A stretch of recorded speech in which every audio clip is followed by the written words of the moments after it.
ముందుగా మన అందరి గురువైన బ్రహ్మర్షి గారికి నమస్కారం చేసుకుంటూ, ఆశ్రమ్ మాస్టర్స్ అందరికి నమస్కారం చేసుకుంటూ, చేరుకు పత్రిచి ఈరోజు ఒక మంచి టాపిక్ చెప్పుకుందాం. ఏంటి అంటే మూల సిద్ధాంతం. ఒక మనం మంచిగా ధ్యాన మార్గంలో ఉన్నాం, రోజు ధ్యానం చేస్తున్నా బాగానే ఉంది. కానీ ఏదైతే మనం ప్రతిరోజు చేసే పని ఏదైతే ఉందో అది మనం కర్మ సిద్ధాంతం అంటున్నాం, కర్మ అంటున్నాం, ప్రతిదీ చేస్తున్నాం. కానీ ప్రతి దానికి ఒక మూలం ఉంటుంది. మనం ఎలాగో మూల చైతన్యం నుంచి ఎలాగొచ్చామో ప్రతి ఒక్క పనికి కూడా ఒక మూల చైతన్యంతో ముడిపడి ఒక మూల సిద్ధాంతం ఉంటుంది. సిద్ధాంతం అంటే ఏంటి? ఇది ఏ వ్యక్తుల దగ్గర ఎలా ఉంటుంది? మూల సిద్ధాంతం అంటే ఏంటి అసలు?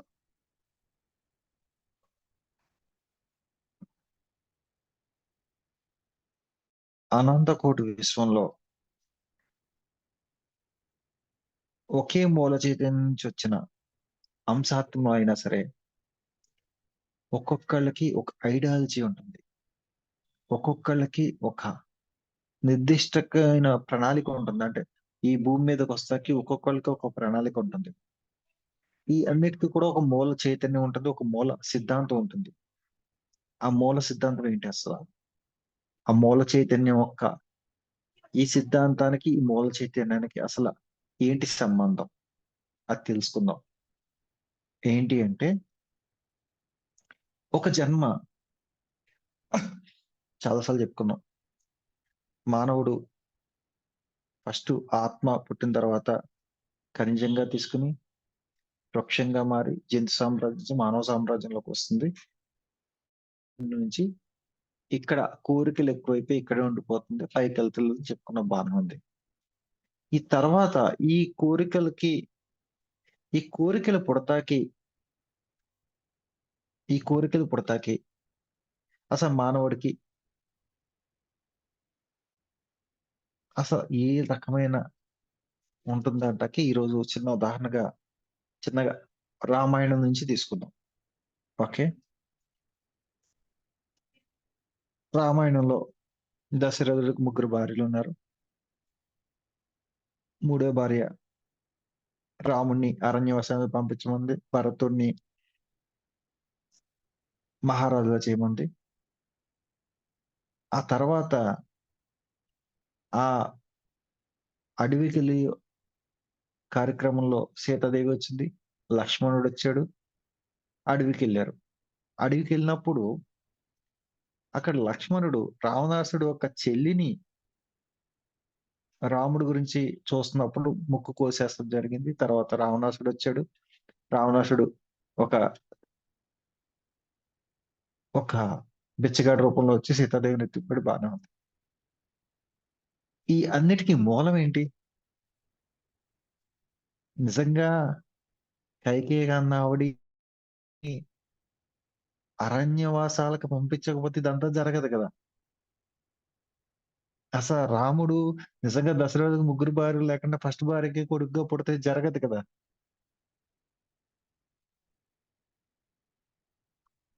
ఇప్పుడు భాగవతంలో ఆవిడకి కృష్ణుడు జైల్లో పుట్టాడు. ఆళ్ళ మామని చంపేస్తాకి అతనికి ఆస్కారం 100 మంది తప్పులు చేసిన తర్వాత మళ్ళీ అవతార పురుషుడు వస్తాడు. మళ్ళీ జైలు నుంచి వచ్చినోడే పుడతాడు. మళ్ళీ చంపుతాడు. అంటే ప్రతి దానికి ఒక నిర్దిష్టమైన మూల చైతన్యం, మూల సిద్ధాంతం ఉంటుందిక్కడ. ఒక పని జరగాలంటే ఆటోమేటిక్‌గా ఒక దానికి ఒక చైతన్యంతో జరుగుతదక్కడ. ఇప్పుడు బ్రహ్మర్షి సుభాష్ పత్రి గారొచ్చేసి ఇంతమందికి జ్ఞానం చెప్పేసి వెళ్ళిపోతాకొచ్చాడాయన. దానికొక మూల సిద్ధాంతం ఉంది. అదేంటి అంటే భగవంతుడు తానే, భగవంతుడు తానే మళ్ళీ మానవ రూపంలోకొచ్చి నేను ప్రతి ఒక్క మనిషిలో చైతన్యంలో ఉన్నాను. ధ్యాన మార్గంలోకొస్తే నన్ను మీరు అర్థం చేసుకోవచ్చు. దేవుళ్ళకి దండం పెట్టడం మానేయండి. మిమ్మల్ని మీరు నమ్ముకోండి. మీ ధ్యానంలో నేను ఉంటాను అని చెప్పాడు. ఇది ఎంతవరకు అర్థమైందో తెలీదు. అంటే ఇక్కడ ఏంటి అంటే ప్రతి ఒక్కదానికి ఒక మూల సిద్ధాంతం ఉంటుంది. ఒక జన్మ ప్రణాళిక తీసుకున్న తర్వాత మీరు ఎన్ని కర్మలు చేయొచ్చు, లేకపోతే ఎన్ని జ్ఞాన మార్గాల్లోకి రావచ్చు, ఎన్ని ఏదన్నా చేయొచ్చు. కానీ దానికి ఒక మూలం ఉంటుంది. మూలం అంటే ఇప్పుడు పూర్తిగా మీరు ఈ జ్ఞాన మార్గంలోకి వత్తాక కూడా ఒక మూల సిద్ధాంతం ఉంటది. ఈ మీరు ఇంతకు ముందు ఎవరో చెప్పినప్పుడు రాకపోవచ్చు. తర్వాత తర్వాత రావచ్చు. ఇది కూడా ఒక ప్రణాళికబద్ధంగా జరుగుతుంది. అంటే మనం నమ్మాల్సింది ఏంటి అసల? మన చైతన్య శక్తి ఎలా తీసుకెళ్తే అలా జీవితం మారిపోతా ఉంటుంది. అర్థమవుతుందా? మన చైతన్య శక్తి ఎలా మనని తీసుకెళ్తుందో, అలా ఆటోమేటిక్‌గా మన జీవితం మారిపోతుందిక్కడ. అంటే దీని ప్రకారం మనం ఏం తెలుసుకోవాలి? మన ఒక్క ఆత్మస్థితి నిన్నడిగాను కదా! ఆత్మస్థితి అని. మన యొక్క ఆత్మస్థితి ఎలా ఉందసలు నిజంగా? ఏం నేర్చుకుంటా వచ్చాం ఫస్ట్ మనం? ఇది తెలుసుకోవాలి ఫస్టు. తర్వాత మూల చైతన్యం గురించి తెలుసుకోవాలంటే మనం ఒక మూల చైతన్యాన్ని ఎప్పుడైతే మనం అర్థం చేసుకుంటం మొదలుపెట్టామో అప్పుడు మూల సిద్ధాంతం అర్థమవుతది. మీకేమన్నా భౌతికంగా జరిగే విషయాలు ఏవి కూడా పూర్తిగా ఇలా జరుగుతుంది, అలా జరుగుతుంది, వీళ్ళ గురించి, ఆళ్ళ గురించి మాట్లాడటం మానేసి, ఎప్పుడైతే మీరు అసలు ఇది నాకు పదే పదే ఎందుకు జరుగుతుందని మూలాన్ని పట్టుకుంటానికి ప్రయత్నించినప్పుడు మాత్రమే జీవితం యొక్క పరమార్థం అర్థమవుతది. భౌతిక లోకాల్లో ఏమీ లేవు. భౌతిక లోకాల్లో ఉన్న వాళ్ళందరూ కూడా మీకేంటంటే, మీకు మళ్ళీ ఆళ్ళే యాక్టర్స్ అంతే. జస్ట్ భౌతిక లోకాల్లో మీకు కనిపించే ఎనిమీస్ అందరూ కూడా వాళ్ళు మీకు మళ్ళీ యాక్టర్స్ అంతే. అక్కడ నిజంగా ఏది లేదక్కడ. కానీ దీన్ని వాళ్ళ ప్రభావితం చేసి మిమ్మల్ని ప్రభావితం చేస్తున్నారు అంటే, దీనికి కారణమైన మూల సిద్ధాంతాన్ని పట్టుకుంటాకి మాత్రమే మనం ప్రయత్నించాలి. అదెలా పట్టుకోవాలి?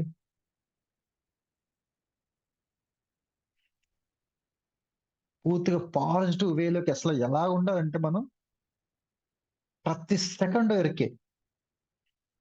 నేను ఈరోజు పొద్దున్నుంచి బయటికెళ్ళాను, తిరిగాను బానే ఉంది అంతా అయింది. ఓకే. ఇప్పుడొచ్చినంక నాకు నేనే పొద్దున్న బయటికెళ్ళిన కాడి నుంచి ఇప్పుడు వరకు కూడా నేను ఎవరినన్నా తిట్టానా? ఎవరినన్నా పొరపాటున ఆలోచించుకున్నానా? ఎవరి గురించైనా తప్పుగా మాట్లాడానంటే ఏమీ లేదు. అన్నీ 0, 0, 0.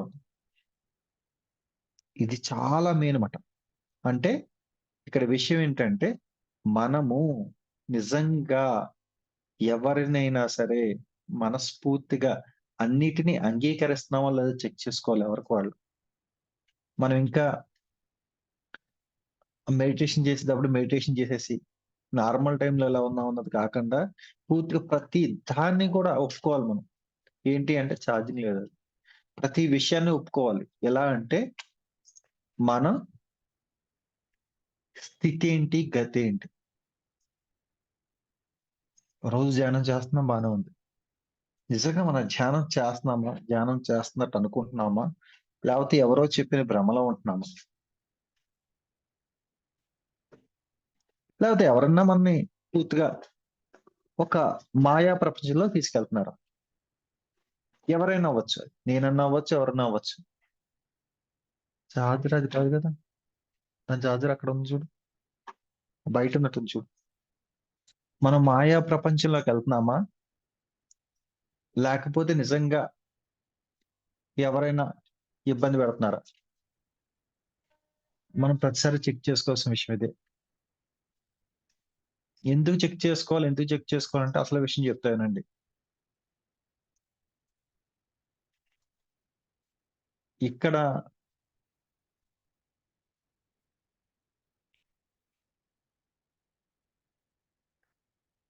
ఇక్కడ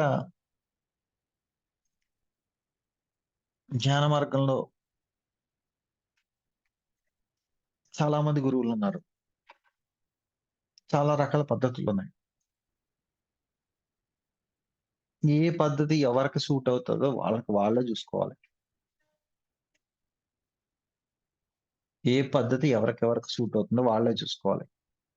ఒకళ్ళకి ఇది జరిగింది కదా! అని ఇంకొకళ్ళకి సేమ్ అదే జరుగుతదన్న ఇక్కడ రూల్ ఏం లేదు. ప్రతి దాన్ని అంగీకరించాలిక్కడ. తర్వాత ఏ మీరు మీ యొక్క ఆలోచన విధానం ఎలాగుంటుంది? ఏ క్షణానికి మీ ఆలోచన విధానం ఎలాగుంటుంది పూర్తిగా? మీ ఆలోచన విధానం పూర్తిగా ఎలాగుంటుంది? ఒక్క నిమిషం ఆగండి.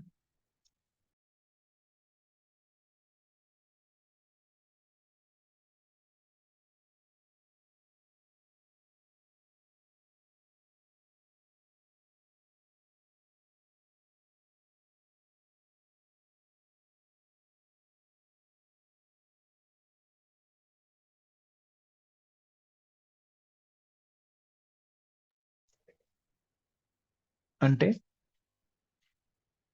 ప్రతి ఒక్క మూల చైతన్యం ఒక సిద్ధాంతాన్ని పట్టుకుంటాకి, మూల సిద్ధాంతాన్ని పట్టుకుంటాకి ప్రయత్నించండి అంతే. ఒక నష్టం జరిగింది. ఒకసారి ఓకే. అదేదో జరిగింది. రెండోసారి జరిగింది. ఓకే. మన టైం బాలేదు. మూడోసారి కూడా అదే జరుగుతుందంటే, దాని గురించి మనం తెలుసుకోవాలి. దాని మూలం ఎక్కడ పట్టుకోవాలి. ఏదైనా సంథింగ్ ఏదైనా సరే. మీ పర్సనల్ మ్యాటర్ అవ్వచ్చు. ఏదైనా సంథింగ్ ఏదైనా సరే. అదే పదే మన జీవితంలో ఏదైనా జరుగుతుంది అంటే, దాని ఒక సిద్ధాంతం పట్టుకుంటానికి ట్రై చేయండి. ఆల్రెడీ 32 రోజులు అయిపోయింది. ఇంకో 9 రోజుల్లో రామ్ రామ్.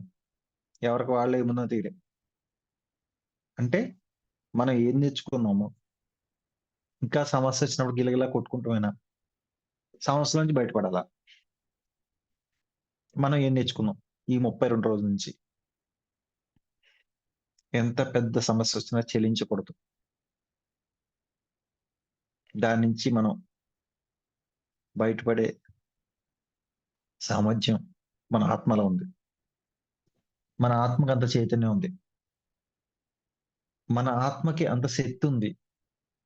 మన ఆత్మకి అంత విజ్ఞానం ఉంది. విజ్ఞానం ఉంది. జ్ఞానం అంటే ఏంటి? విజ్ఞానం అంటే ఏంటి?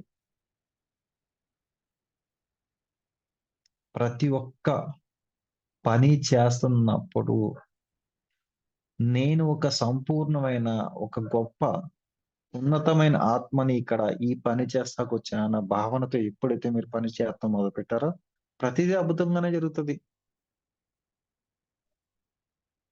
ఒక వ్యక్తి నిజంగా ఒక వ్యక్తి మీ గురించి తప్పుగా మాట్లాడుతున్నారు.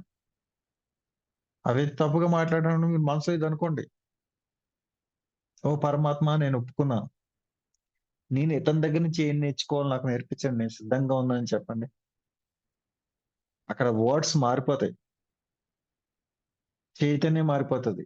ఎందుకంటే అక్కడ అంగీకరించేసారు మీరు. ఓ పరమాత్మ ఇతని దగ్గర నుంచి నేను స్వీకరిస్తానికి సిద్ధంగా ఉన్నాను. మీరేం నేర్పాలనుకున్నారో నాకు నేర్పియండి. నేను అన్నిటిని అంగీకరిస్తున్నా.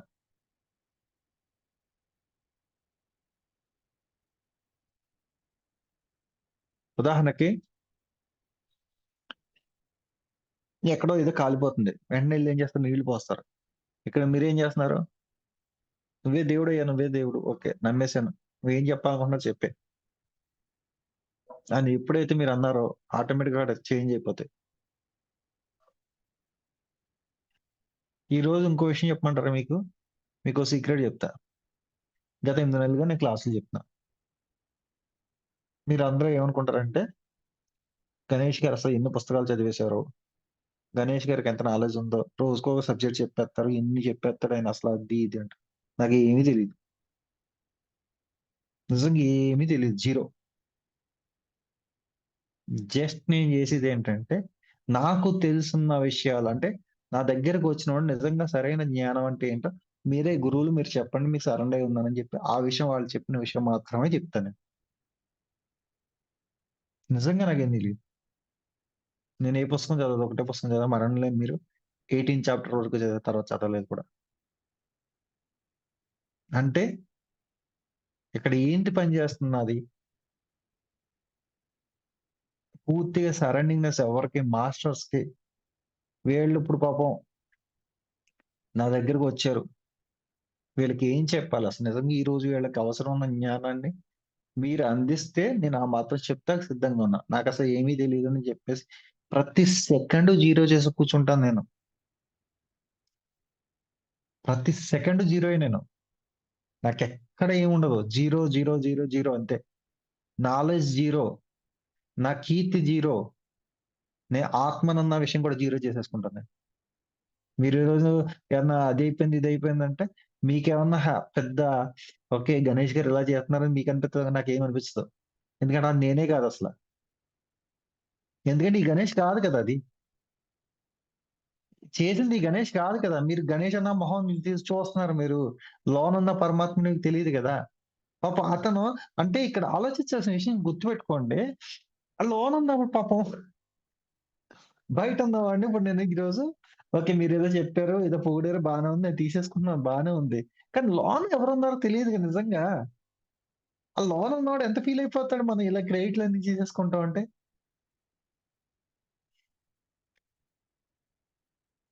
నిజమే గదా! ఇది ఆలోచించండి. లోనున్నాడు నిజంగా ఈ పరమాత్ముడు ఎవడసలు నిజంగా ఈ పరమాత్ముడు ఇన్ని సంవత్సరాలు తపస్సు చేస్తున్నాడు. ఇన్ని సంవత్సరాలు ఏదో ఈ జన్మలో ఈ గణేష్ అన్నవాడికి బాగుండి ఇందులోకొచ్చి ఏదో చెప్తున్నాడు. మరి నేనెవరిని క్రెడిట్ తీసుకుంటాకి? అవునా? నిజమేనా? అర్థమవుతుందా క్లాసు? అందుకే మనం ఎక్కడ ఏ క్రెడిట్‌లు తీసుకోవాల్సిన అవసరం లేదిక్కడ. ఎందుకంటే మనం ఏం చేస్తలేదు. గుర్తుపెట్టుకోండి ఎవరన్నా మీరింకా ఏదో చేసేస్తున్నాను, ఇంకా మీరేదో మనం ఇంకింత గొప్ప పని చేస్తున్నాం ఫీలింగ్‌లో ఉంటే మాత్రం కిందకొచ్చేయండి ఫస్టు. మనం ఏమి చేస్తలేదు. జస్ట్ మనం చేసేది, మనం చేసుకునే సాధనలో అంటే పూర్తిగా మేము కూడా ఇప్పుడు ఏం చేశాను, ఓ అరగంట సేపు మెడిటేషన్ చెప్పాను. అరగంట సేపు మెడిటేషన్ ఏం చెప్పాను? నేను చేసుకున్నప్పుడు నాకు లోన ఏ భావన కలుగుతుందో అది మాత్రం చెప్పాను నేనంతే. ఇప్పుడు జస్ట్ ఆళ్ళేం చెప్తున్నారో అది మీకు చెప్తున్నాను అంతే. ఇక్కడ నేను చేసిందేముంది? ఇదొక్కటి గుర్తుపెట్టుకుంటే జీవితంలో ఎదుగుతాం. వాళ్ళు చేసేసారు, వీళ్ళు చేసేసారు, వాళ్ళకదొచ్చేసింది, ఈళ్ళకదొచ్చి అన్నీ వస్తాయి. ఎవరైతే సిన్సియర్‌గా నిజంగా తన పని తాను చేసుకుంటూ వెళ్ళిపోతూ ధ్యానం బాగా చేస్తారో, ఎవరి గురించి పట్టించుకోకుండా, ఎవరు తిట్టినా, ఏం చేసుకోకుండా, తన తెలిసిన విషయాన్ని 10 మందికి చెప్పుకుంటూ వెళ్ళిపోయాడో, ఆడు ఉన్నత స్థితికెళ్ళిపోతాడు. ఈడికి పేరొచ్చేసింది, ఆడికి పేరొచ్చేసింది, ఆడికి అది, ఇది, ఇది ఉన్నాడంటే వాళ్ళక్కడే ఉంటారు. ఫస్ట్ మార్గం అది, సెకండ్ మార్గం ఇది. మీరెక్కడుంటారు? అంటే మనం గుర్తించాల్సిందేంటి ధ్యానంలోకొచ్చాక నేనడిగా. మంచి క్వెషన్ అడిగా నిన్న రాత్ర. చిన్న క్వెషన్ అది. ఆత్మస్థితి అంటే ఏంటి? పరమాత్మ స్థితి అంటే ఏంటి?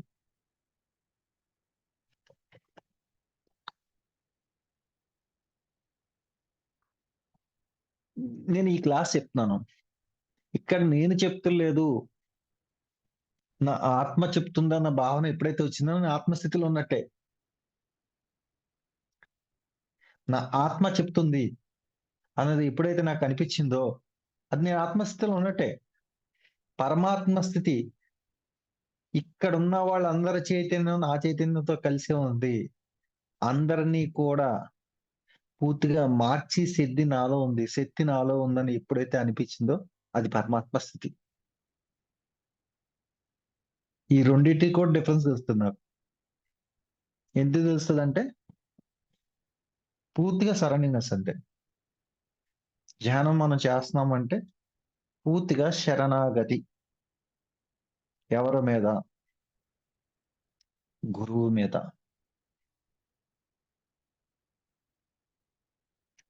నువ్వు నేర్చుకునే ప్రాసెస్‌లో నీ గురువుని ఎప్పుడో దాటిపోతావు. గుర్తుపెట్టుకోండి. ఎవరి గురువైనా సరే గుర్తుపెట్టుకోవాల్సిన విషయం ఏంటి, మీ గురువు ఎంత గొప్పవాడైనా సరే గుర్తుపెట్టుకోవాల్సిన విషయం ఏంటంటే, మీరు నేర్చుకునే ప్రాసెస్‌లో గురువుని ఎప్పుడో మించిపోతారు. నెల రోజులకే మించిపోవచ్చు, 2 నెలలకే మించిపోవచ్చు, 3 నెలలకే మించిపోతారు. కానీ కూడా ఆ గురువుని మర్చిపోకుండా ఎవరైతే ఆ గురువు సరెండర్ అవుతా నేర్చుకుంటా ఉన్న వాడికి ఎదుగుతారు. కానీ ఆ గురువే నాకేం నేర్పలేదండి అని చెప్పి అన్నాడంటే అక్కడితో పతనం అయిపోతారు. ఇక్కడ విషయం ఇది. ఎవరైనా సరే అంతే. ఏ గురువు దగ్గరికైనా వెళ్ళండి మీరు. ఏదైనా ఎంత గొప్ప గురువు దగ్గరికైనా ఇదే కాన్సెప్ట్. ఏంటంటే మీరు నేర్చుకునే ప్రాసెస్‌లో మీరు గురువుని మించిన శిష్యులయిపోతారు. ఎందుకయిపోతారో కూడా చెప్పేస్తా నేను. గురువు ఎప్పుడు కూడా ఆయన పడ్డ కష్టాలు మీకు పడాలని చెప్పి నేర్పించడు. ఈజీగా నేర్పించేస్తాడు. అంటే ఏమవుతదంటే ఆయన ఒక 10 సంవత్సరాలు, 20 సంవత్సరాలు, 50 సంవత్సరాలు నేర్చుకున్న విద్య అంతా కూడా మీకు నెల రోజుల్లో నేర్పించేస్తాడు. గురువుని మించిన శిష్యుని చేసేస్తాడు. కానీ ఆ తర్వాత మీరు ఆ సిద్ధులు అయన్నీ వచ్చిన తర్వాత మీరు ఆ గురువుకి సరెండర్ అయ్యి ఉన్నారా ముందుకెళ్తారు. లేదంటే ఆటోమేటిక్ కింద పడతారు. ఇది ఫస్ట్ పాయింట్. Second point. మనం ఒక చైతన్య శక్తిని పెంచుకున్న తర్వాత మూల చైతన్యం అసలు మూల చైతన్యం అంటే మూల సిద్ధాంతం అంటే ఏంటి? ఈ జన్మ తీసుకుంటే ఒక చైతన్యంతో వచ్చాం మనం. ఈ జన్మ తీసుకొని మనం ఇక్కడ కూర్చొని క్లాస్ వింటున్నామంటే ఈ అందరూ క్లాస్ వినేవాళ్ళందరికీ కూడా ఈ ఒక్క మూల చైతన్యంతో, మూల సిద్ధాంతంతో పనుంది కాబట్టి ఈరోజు క్లాస్ వింటున్నారు. మీకు ఉదాహరణ చెప్తా. ఎంతమందొచ్చారు? 58 మందొచ్చారు. మిగిలినోళ్ళు చాలా మందున్నారు కదా! 102 మందున్నారు కదా! ఈ 58 మంది ఎందుకొచ్చారు? ఈరోజు ఈళ్ళకి ఇది అవసరం ఉంది. ఈళ్ళకి అవసరం ఉంది. అవతలోళ్ళకి అందుకునే శక్తి లేకపోవచ్చు. లేకపోతే ఆళ్ళకి అవసరం లేకపోవచ్చు. 2 విషయాలున్నాయి ఇక్కడ. అది ఏదన్నా గాని మనకవసరం లేదు. కానీ ఏంటి అంటే మనకి ప్రతి ఒక్కళ్ళు ఇది కర్మ ప్రకారం జరుగుతుంది. ఇది ఇదే జరుగుతుంది, అదే జరుగుతుంది అన్నది కాకుండా, ఈ రోజు నుంచైనా పదే పదే ఒక విషయం జరుగుతుందంటే, దాన్ని గమనించుకుంటం నేర్చుకోండి ఫస్ట్. అప్పుడు మాత్రం జీవితం మారుతది. ప్రతి దానికి కృతజ్ఞత భావం ఉండాలి. ప్రతి వస్తువుకి ఉండాలి. ఈరోజు ఇన్ని క్లాసులు చెప్పేస్తున్నామంటే, ఈరోజు క్లాస్ చెప్పుకుంటున్నాం బానే ఉంది. ఫస్ట్ మీ ఫోన్‌లో నెట్ ఉండాలి. మీ ఫోన్‌లో నెట్ ఉన్నా సరే ఛార్జింగ్ ఉండాలి.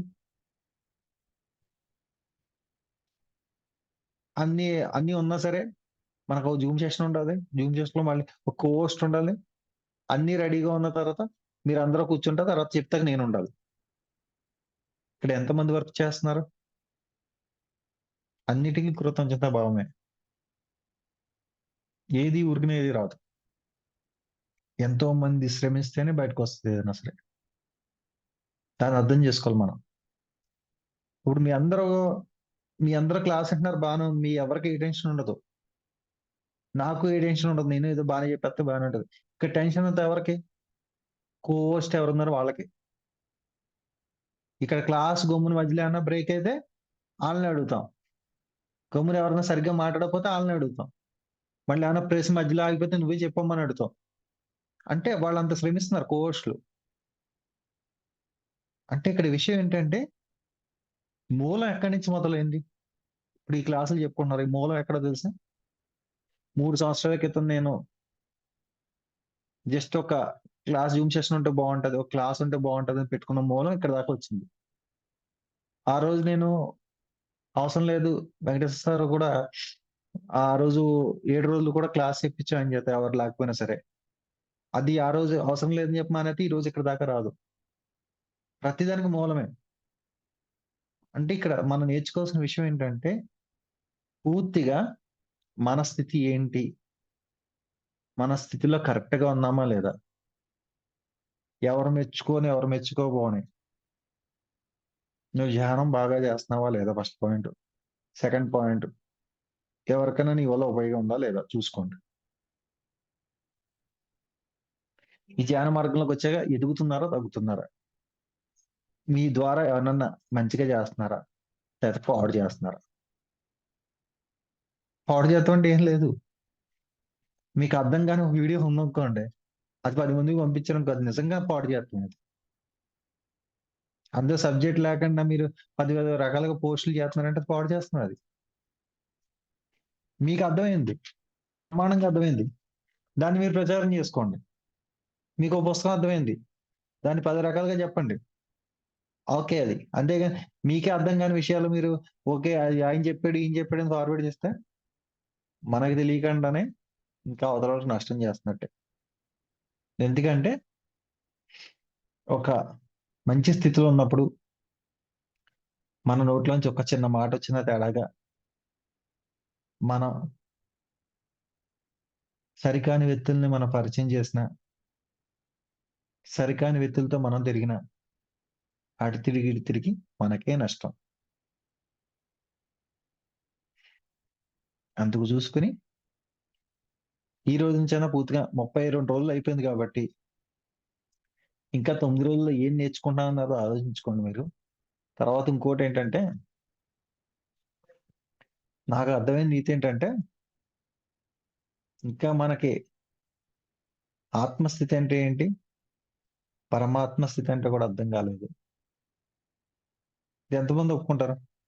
హ్యాండ్ రైజ్ చేయండి. ఒప్పుకున్న వాళ్ళు హ్యాండ్ రైజ్ చేయండి.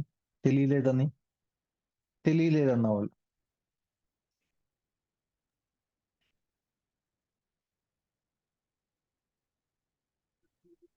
తెలియలేదన్న వాళ్ళు, తెలిసిన వాళ్ళు కాదు, తెలియలేదన్న వాళ్ళు.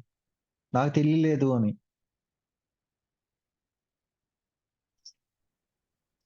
అంటే ఇక్కడ ఏంటి అంటే